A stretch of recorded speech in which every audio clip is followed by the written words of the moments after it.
Às 9h30 da noite de 27 de agosto de 1976, Anissa deixa sua casa. Ela sai para uma fatídica jornada da qual jamais voltaria.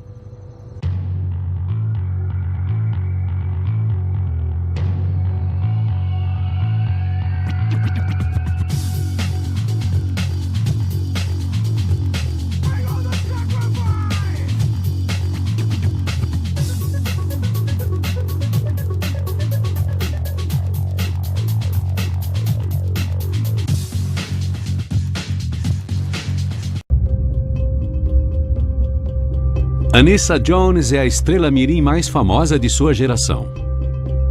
A queridinha Buffy do seriado dos anos 60, Encrencas em Família. How do you do? They're getting younger every minute. Aquele rostinho sardento com os olhos grandes e um sorriso lindo ganharam meu coração desde o princípio. Seus traços angelicais a fazem ser reconhecida por todos os Estados Unidos. A Buffy e o Jodie eram a dupla mais querida. Mas seu período de fama é breve. Após 5 temporadas, a série é cancelada. Depois de Encrencas em Família, ela nunca mais quis saber do showbiz. Anissa! Anissa! Mas por volta das 11h30 da manhã de 28 de agosto de 1976, Anissa Jones é encontrada morta no quarto de uma amiga em Oceanside, na Califórnia. Anissa! Ai, meu Deus! Ela tinha apenas 18 anos de idade. Era uma cena do crime. Só que acho que ninguém viu como uma cena do crime. Mas eu acredito que era isso sim. Seu corpo é levado para a autópsia, mas o resultado é inconclusivo. E especulações sobre o que aconteceu naquela noite surgem desde então. Esta é uma foto da Anissa, supostamente tirada dias antes de sua morte. Ela parece em forma e saudável. Certamente não é a aparência de alguém que se esperaria que morresse tão jovem. Então, o que estava acontecendo no corpo da Anissa para que ela morresse tão de repente? Autópsia de famosos. Anissa Jones.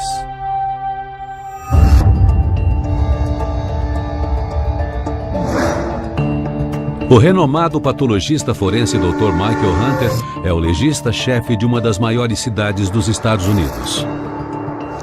Nos seus 20 anos de carreira, ele já realizou mais de 4.000 autópsias, sempre trabalhando com autoridades policiais para investigar mortes misteriosas. Este é o relatório da autópsia da Anissa Jones. Se você souber analisá-lo, há diversas pistas sobre o que estava acontecendo nos dias, horas e minutos que levaram à morte repentina da Anissa. Ele possibilita que eu determine exatamente como ela morreu. 21 de agosto de 1976, uma semana antes de sua morte. Anissa chega em um resort em Oceanside, nos arredores de San Diego. Belo carro! Alguns dias antes, ela conhece Helen Hennessy. Oi. A Helen tinha uma personalidade cativante. Ela vivia o momento e era cheia de vida. Eu acho que a Anissa gostou dela logo de cara. Bebida? Me dá o que você tiver aí. Seu namorado há 2 semanas, Butch Coven, de 17 anos, está junto com ela. Já faz 4 anos desde o último papel de Anissa. Mas após conseguir acesso aos seus ganhos na série Encrencas em Família há 5 meses, no valor de $180 mil, ela está financeiramente estável. Esse presente, no seu aniversário de 18 anos, valeria mais de $750 mil nos dias de hoje. Mas a pequena fortuna de Anissa não traz muito conforto para sua mãe. A mãe dela me convidou para a festa de 18 anos da Anissa e perguntou se eu poderia passar mais tempo com ela porque ela acreditava que a Anissa estava andando com as pessoas erradas.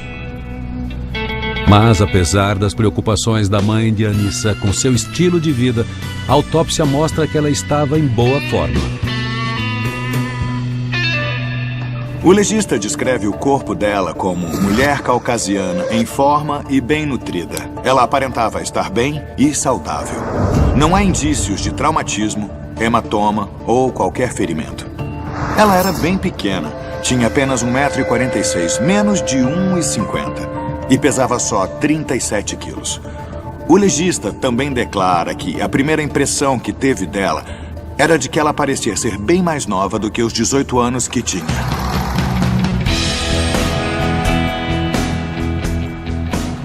Mary Anissa Jones nasce em West Lafayette, Indiana, em 11 de março de 1958. Filha de 2 estudantes universitários, John Jones e Paula Twill. Aos 3 anos de idade, sua mãe a matricula em aulas de dança. Aos 6, ela faz audições para comerciais de TV. Ela era realmente uma mãe de atriz. Ela era muito autoritária, queria que a Anissa se comportasse e fizesse tudo direitinho. Então, a Anissa ficava na mira dela, por assim dizer, para ser a atriz perfeita. Aos 8 anos, Anissa faz um teste para uma nova série de televisão.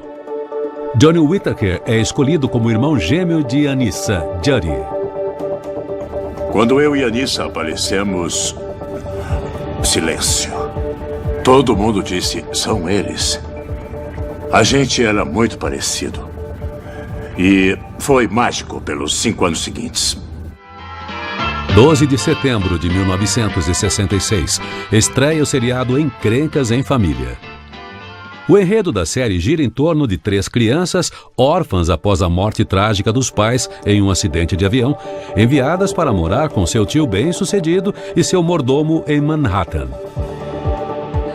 Essa série foi uma das primeiras a mostrar um tipo diferente de família. Não era o pai, a mãe e 2 ou 3 filhos, como de costume. Era um tio solteirão e um mordomo que mais servia de babá, por assim dizer.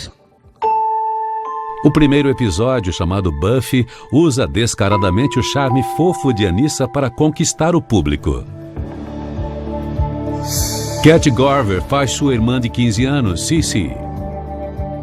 A Anissa era uma dessas crianças artistas. Ela não falava, eu não tenho uma piada nova, quero ouvir a minha música nova, posso dançar pra você? Ela era meio tímida.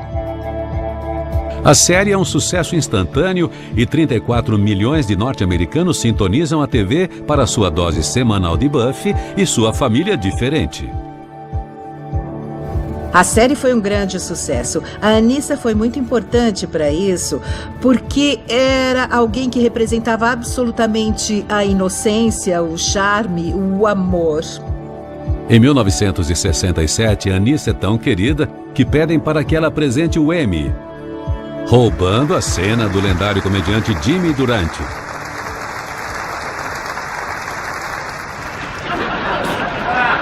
How do you do, Mr. Durante? How do you do? They're getting younger every minute. Tell me something, Anissa. What do we do now? I think we're supposed to read the nominees. Me? No, ladies first. For Outstanding Comedy Series, Award to Producer. Apesar de ter apenas 9 anos, a performance impecável de Anissa não é surpresa. Ela conseguiu combinar discernimento com as falas que ela tinha decorado, e então acabava respondendo naturalmente. A Anissa era uma garotinha muito inteligente. 22 de agosto de 1976, Carlsbad, Califórnia. 6 dias antes de sua morte. Anissa está se divertindo na primeira pista de skate da Califórnia. Eu tava andando de skate lá, a gente tava fumando maconha e a Helen Hennessy apareceu com um grupo de pessoas e uma delas era a Anissa Jones. Ela gostou de todas as amigas da Helen e tava curtindo aquele período no sul da Califórnia. Um garoto local de 17 anos chamado Chris Cafes é apresentado a Anissa. Ele fica encantado com sua beleza.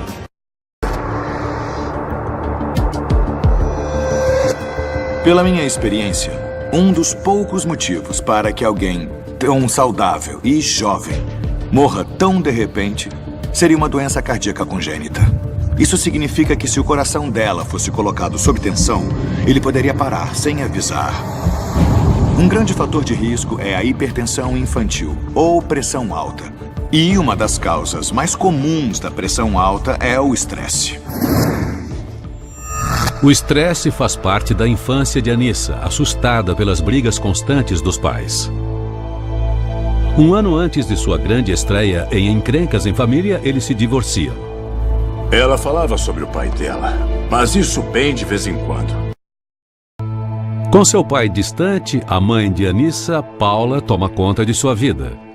A Paula era muito controladora em todos os aspectos da vida da Anissa. E eu cheguei a testemunhar ela sendo controlada e manipulada.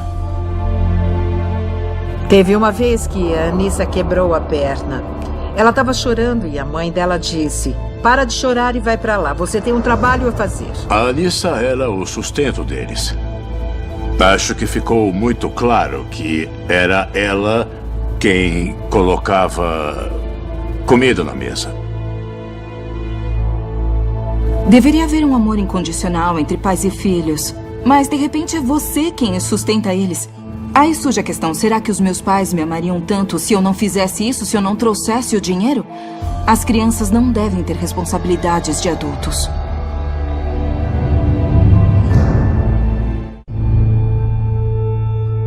Não é só sua mãe que explora os talentos de Anissa. Anissa tinha uma agenda bem cheia. Ela ia para o set, depois ia para a escola por 3 horas. No final de semana, ela era levada para fazer algumas aparições públicas. E depois ela tinha que voltar na segunda com as falas decoradas. E, teoricamente, pronta para começar tudo isso de novo. A agenda cheia de Anissa cobra seu preço. Eu sabia que a Anissa não estava contente de ser uma estrela mirim. Eu aproveitei, eu adorava aquilo. E Anissa não gostava de nada. Através do relatório da autópsia, posso ver que o coração dela pesava 280 gramas, o que é totalmente normal. Não há nenhum sinal de problemas nos vasos sanguíneos ou nas válvulas cardíacas que poderiam ter causado uma parada. Então vou descartar uma doença cardíaca congênita. 23 de agosto de 1976. Playa del Rey, Califórnia. 5 dias antes de sua morte. Anissa volta para casa com o namorado Butch e seu irmão mais novo, Paul. Após conhecer Anissa no dia anterior, Chris Cafes aceita seu convite para ir junto. Eu não sei direito qual era o objetivo quando fomos à casa dela, mas sei que estávamos lá para pegar alguma coisa. Eu imaginei que fossem drogas, dinheiro ou algo do tipo. A polícia é informada de que ela voltou para Los Angeles para pagar umas contas. Mas o relatório da autópsia sugere um motivo diferente para a viagem até sua casa. Os exames toxicológicos mostram a presença da droga metaqualona em seu sangue e urina. A metaqualona é um depressivo que aumenta a atividade do neurotransmissor ácido gama-aminobutírico no cérebro e no sistema nervoso. Quando essa atividade aumenta, a pressão sanguínea cai e a respiração e os batimentos diminuem, levando a um estado de relaxamento profundo. A droga foi vendida como Quaalude nos anos 60 e foi um sedativo amplamente usado, prescrito para ansiedade crônica. A ansiedade de Anissa pode ter sua origem no começo dos anos 70. Ela está entrando na puberdade, mas os produtores de Encrencas em Família querem manter sua personagem Buffy como uma garotinha. Em nossa última temporada, eu tinha 11 e ela tinha quase 13. Ela tinha começado a amadurecer, mas eles prendiam o corpo dela para parecer que ela não tinha. Ela ainda ficava andando por aí com a sua boneca e ainda usava aquelas Marias Chiquinhas. Ela queria ser uma adolescente com o cabelo comprido e tudo mais, mas ela tinha que ser a Buffy. Ela sentia que não permitiam que ela crescesse, ela sentia que não permitiam que ela fosse ela mesma. Ela tinha que ser um reflexo de quem ela era alguns anos atrás. E isso é uma posição terrível para colocar uma criança ou qualquer outra pessoa. Em junho de 1970, Anissa, de 12 anos, revela seu desejo de deixar essa indústria. Ela fala para os repórteres que, pelo que ela sabe, as estrelas acabam desmoronando. E ela ainda diz, eu não quero desmoronar. Isso é uma coisa que ela estava pensando. Não era uma coisa nova que surgiu do nada na cabeça dela. Era um pedido de ajuda, tipo, eu não quero estar aqui porque, quer saber, eu acho que não é bom pra mim. Eu acho que vai me machucar. Quando Encrencas em Família é cancelada 9 meses depois, Anissa fica aliviada. A Anissa realmente queria uma vida normal e acho que isso ficou bem claro quando a série terminou. Depois de Encrencas em Família, ela nunca mais quis saber do showbiz. Mas a vida após a série não é um mar de rosas. Com reprises ainda enchendo as programações dos canais, Anissa percebe que deixar o estrelato parece quase impossível. Quando ela voltou para a escola, as pessoas tiravam sarro e provocavam ela. Ah, você tinha aquela bonequinha. Bom, é claro que isso a magoava. Ela não queria ficar aguentando isso. Apesar das notas excelentes de Anissa no ensino médio, ela não consegue aguentar as provocações constantes e, para a tristeza de sua mãe, ela larga a escola. Aos 17 anos, um ano antes de sua morte, ela consegue um emprego em uma loja de rosquinhas, mas ainda não consegue se desvencilhar do papel de Buffy. Isso deve ter sido um choque de realidade em termos do que ela esperava que a vida dela fosse e como a vida dela estava. Então a dificuldade da Anissa de se desvencilhar do papel da Buffy causou uma ansiedade tão profunda que ela se tornou dependente de metacolona? E isso pode ter contribuído para a sua morte? Eu não acho nenhum indício de que a Anissa tomasse metacolona para a ansiedade. Provavelmente, ela devia usar essa droga de forma recreativa. Uma overdose pode levar a um desligamento do sistema nervoso, ao coma e à morte. Mas eu posso ver nos exames toxicológicos feitos pelo legista que os níveis eram insuficientes para causar a sua morte. Então, o que a causou ainda é um mistério. 25 de agosto de 1976, Carlsbad, Califórnia. 3 dias antes de sua morte. Anissa é deixada na casa de Chris Cafes pelo seu namorado Butch. Eu estava sozinho em casa e fiquei muito feliz em ver a Anissa. Anissa fica por algumas horas e acaba se abrindo com seu novo amigo. Ela não estava muito contente com o relacionamento dela. Ela se sentia meio usada e se abriu comigo naquela época. A gente fumou um pouco de maconha e com certeza rolava uma química, mas a gente só estava curtindo a companhia um do outro naquele momento.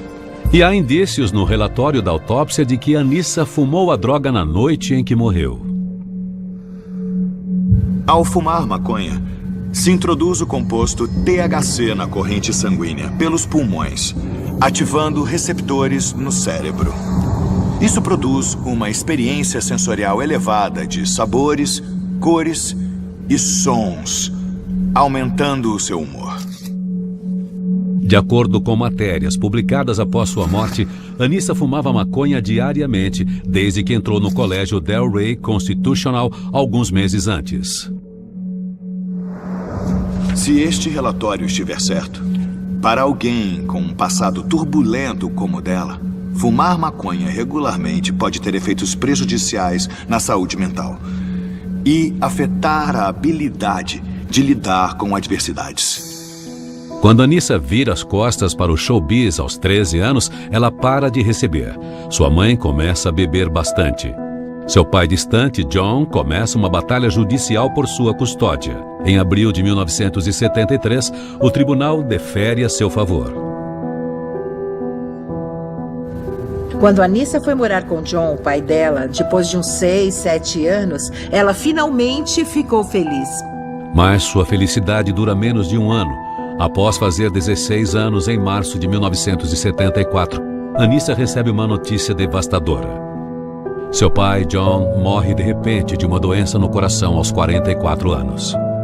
Aquilo deixou a Anissa ainda mais devastada. Para onde ela iria agora? Ao invés de voltar para sua mãe, Anissa decide ir morar com uma amiga. Algumas semanas após a morte de seu pai, ela está sozinha em casa.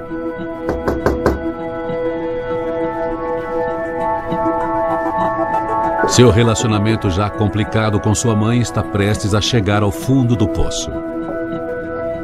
A Paula ligou para a polícia e disse que a filha dela tinha fugido de casa. Anissa é presa e mandada para um centro de detenção juvenil por vários meses. Esse foi um dos últimos pregos no caixão do relacionamento entre a Paula e a Anissa. Ela era uma criança que esteve em um dos programas mais famosos da época. E aí ela vai parar num centro de detenção e a mãe dela, quem a pôs lá, então o sentimento de traição que ela sentiu deve ter sido imenso. Anissa acaba sendo forçada a voltar a morar com sua mãe.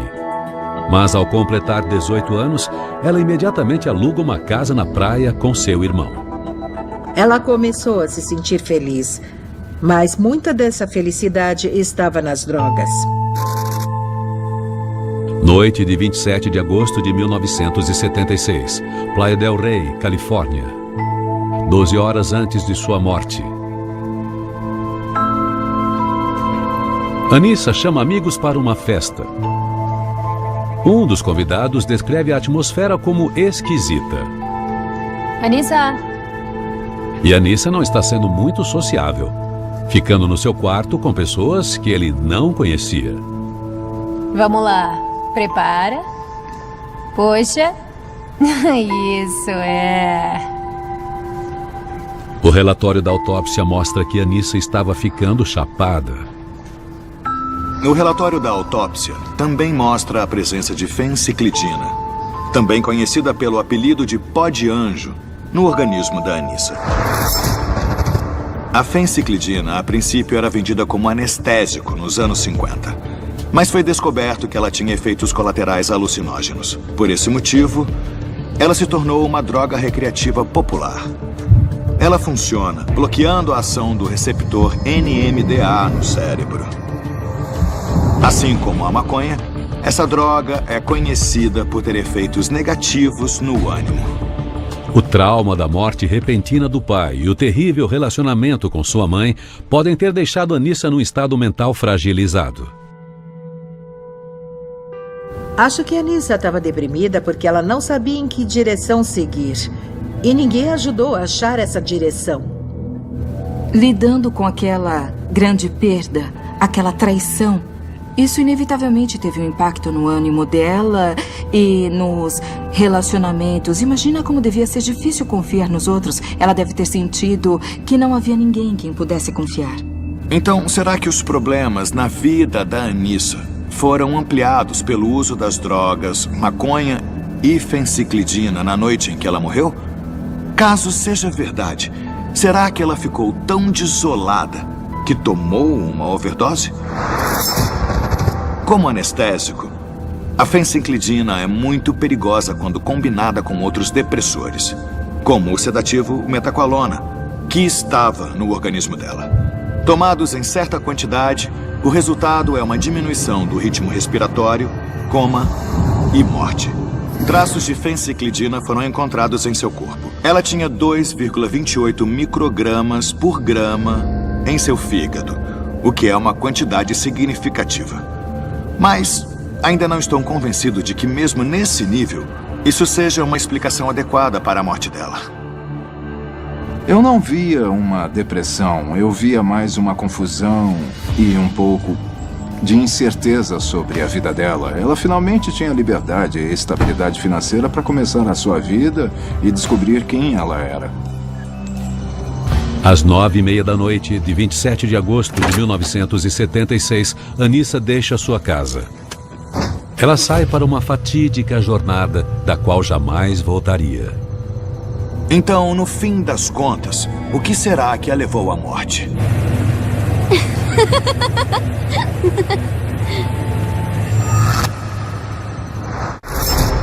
Até agora, eu descobri que na noite em que morreu, a Anissa, uma jovem aparentemente saudável, tomou um coquetel de drogas sedativas. Metaqualona, conhecida como Quaalude, e fenciclidina também. Uma combinação perigosa, mas não a causa de sua morte. 11h30 da noite, 27 de agosto de 1976, Oceanside, Califórnia. 12 horas antes de sua morte. Após 2 horas de viagem, Anissa chega na casa da nova amiga, Helen Hennessy.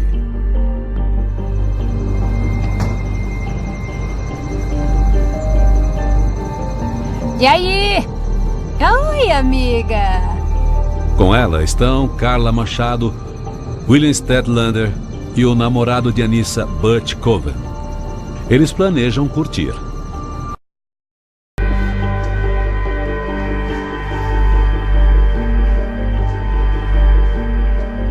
Só os que estavam lá sabem o que aconteceu precisamente.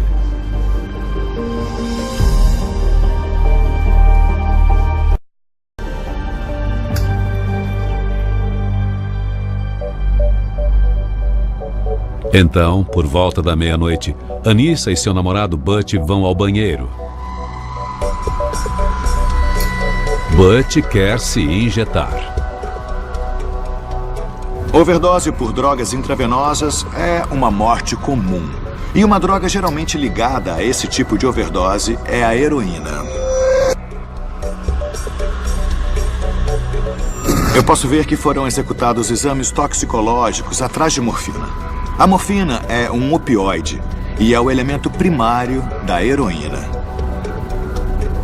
Amostras do sangue e da bile da Anissa foram analisadas, mas não foi encontrado nenhum sinal de morfina. Butch Coven depois conta para os detetives que não injetou heroína, e sim cocaína. O que Anissa fez é revelado em sua autópsia. Amostras nasais foram analisadas no exame toxicológico e indicam que ela cheirou cocaína na noite em que morreu. Após a morte de Anissa, um jornal norte-americano entrevista seus amigos. Um alega que cocaína era sua droga favorita. A cocaína é um estimulante perigoso. Um dos motivos é que os efeitos de euforia da droga passam rápido e o usuário deseja cada vez mais e mais. Então, na noite em que ela morreu, será que ela usou cocaína demais?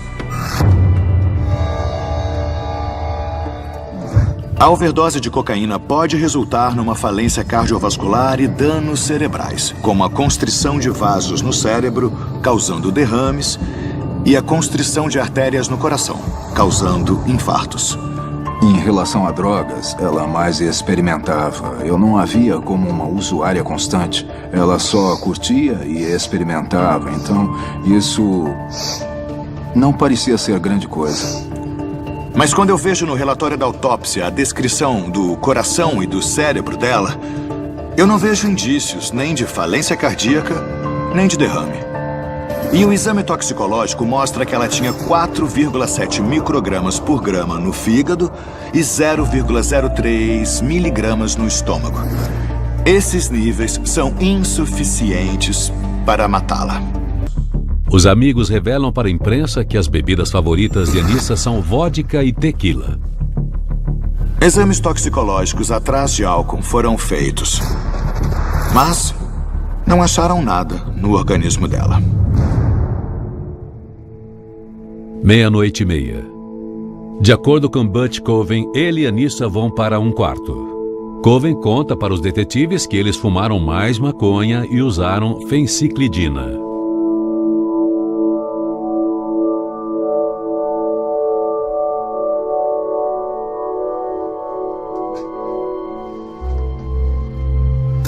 Às 3h.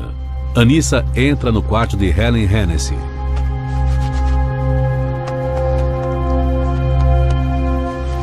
Oi. Anissa pega a mão de Helen e faz um pedido sincero. Eu só queria pedir que a sua mão e a minha ficassem entrelaçadas numa amizade eterna. Você tá me ouvindo? Tá. Eu te amo. Eu também. Essas são as últimas palavras de Anissa.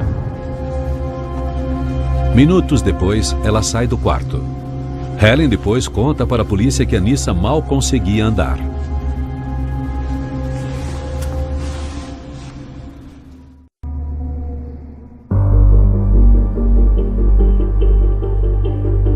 9h30 da manhã, 28 de agosto de 1976, 2 horas antes de Anissa ser declarada morta. Butch! Carla Machado e Helen Hennessy estão saindo e Butch. querem a chave do carro de Anissa. Vai, acorda. Acorda. Butch Coven acorda com dificuldade. Dá a chave.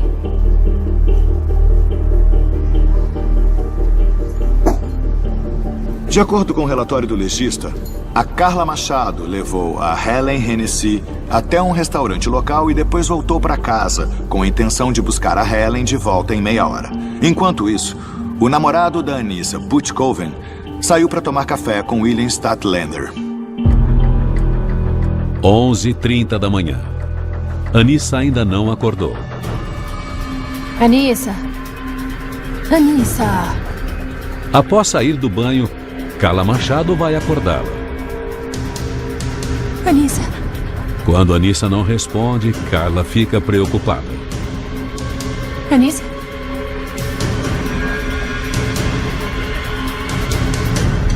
Anissa. Anissa. Anissa. Anissa não está respirando. Anissa. Em pânico, Carla vai buscar ajuda.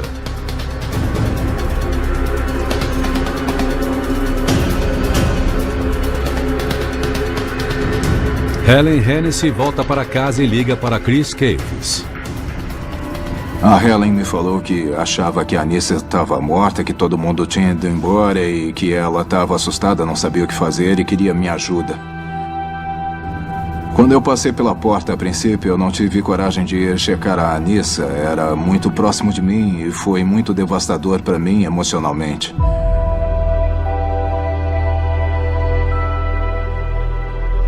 Mas ao ver ela lá nua, senti que por respeito seria melhor cobrir ela e fazer o nosso melhor possível.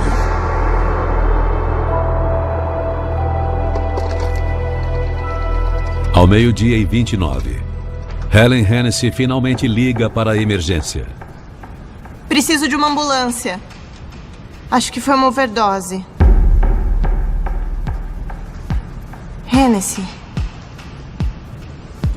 Tá bem.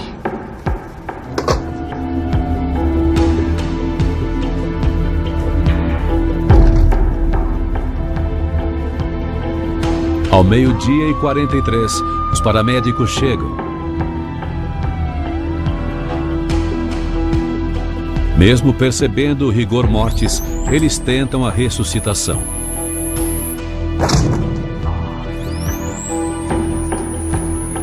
Mas não há reação. O legista dá a hora da morte de Anissa como 11h30 da manhã. Eu estava em casa quando o telefone tocou. Eu fiquei devastada. Aquela pequena estrela maravilhosa tinha se apagado e ainda sinto que deveria ter feito alguma coisa por ela. O corpo de Anissa é levado para a autópsia, mas o resultado é inconclusivo. Apenas quando sai o exame toxicológico 2 semanas depois, o legista chega a uma conclusão. Os jornais citaram o legista do condado de San Diego, que disse que a morte dela foi, abre aspas, um dos casos mais severos de overdose por drogas que já vi. Até agora, o Dr. Hunter não descobriu nada que sustente essa alegação. Até agora, o relatório da autópsia revelou a presença de 2 remédios controlados em seu organismo: o sedativo metaqualona e o anestésico fenciclidina. Ambos são usados para se drogar, como a cocaína.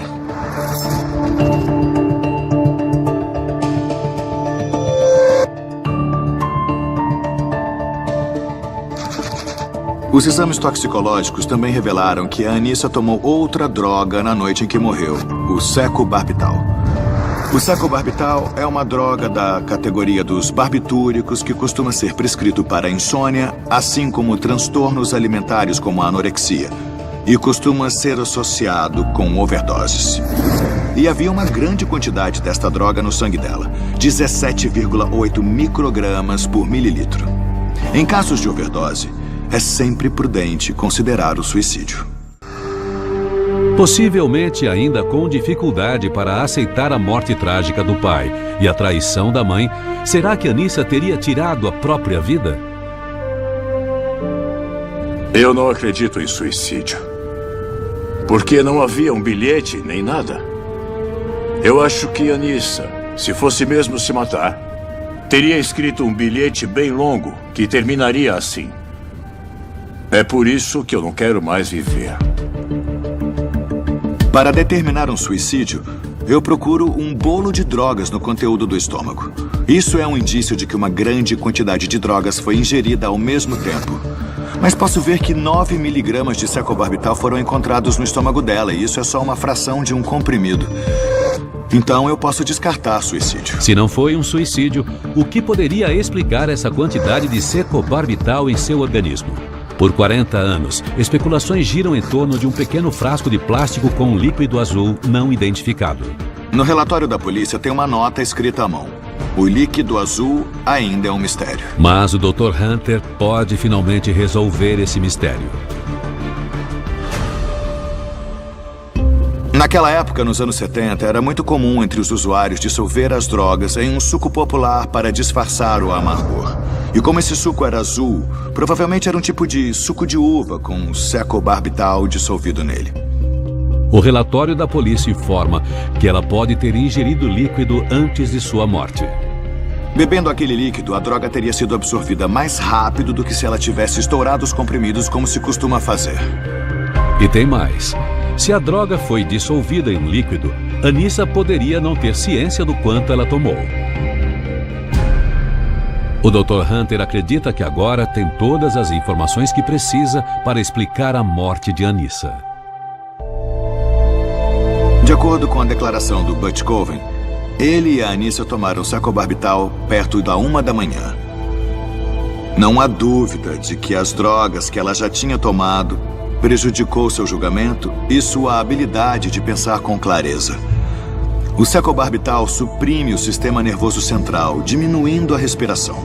É uma droga muito potente e é importante que ela não seja misturada a outras drogas que suprimam o sistema nervoso central.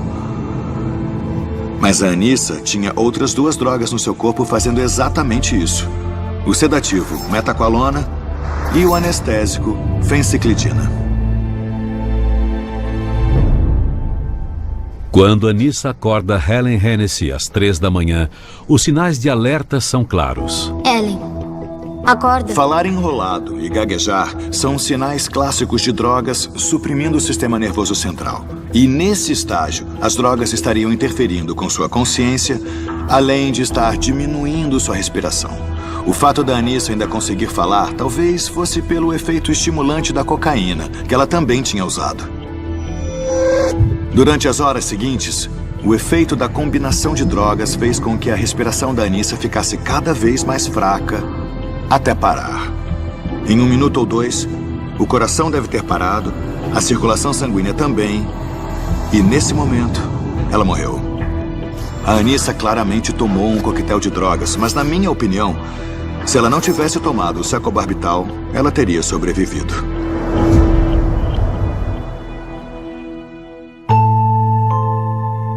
Não há indícios de que a Anissa precisasse de secobarbital para algum problema médico.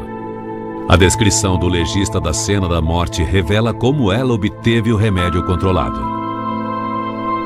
Um envelope com a prescrição foi encontrado no chão, contendo 50 cápsulas de 100 miligramas de secobarbital. Impresso no envelope estava o nome, Dr. Don C. Mochos, e as palavras, médico da família. Seu namorado, Butch Coven, admite que ele e Anissa visitaram o médico conhecido por vender comprimidos um dia antes de sua morte.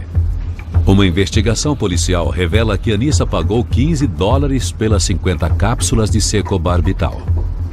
Esse tipo de sedativo era tomado de forma recreativa para trazer os usuários de volta após ficarem chapados.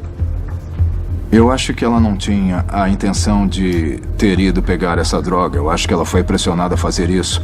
Como ela era a única com dinheiro e com carro, ela foi pressionada para ir pegar as drogas para eles. 6 dias após Anissa morrer, o Dr. Carlos Mochos é acusado de homicídio em 2º grau por fornecer remédios controlados sem exames médicos. Mas ele morre 4 meses depois. Em 1979, a mãe de Anissa e seu irmão entram com uma ação pelos bens do Dr. Mochos. Um juiz acaba determinando que ele foi 30% culpado pela morte dela, o que garante a eles quase $80 mil. Por fim, isso foi um trágico acidente que estava fadado a acontecer. A Anissa foi uma garota cuja fama a privou de uma infância normal. E ela tinha um grande desejo de se encaixar. Tragicamente, ela escolheu um grupo de amigos unidos pelas drogas.